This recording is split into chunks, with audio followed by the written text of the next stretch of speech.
You ask Tiger to solve. This deals with linear equations with one unknown. The final result is c equals 6.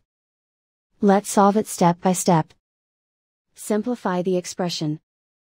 Expand the parentheses. Simplify the arithmetic.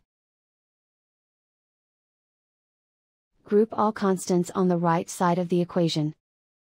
Subtract 240 from both sides. Simplify the arithmetic.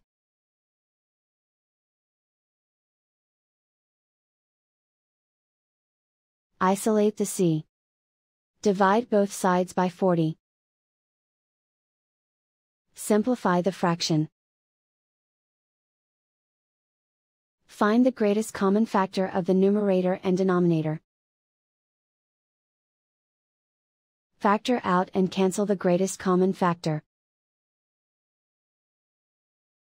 And so the final result is c equals 6.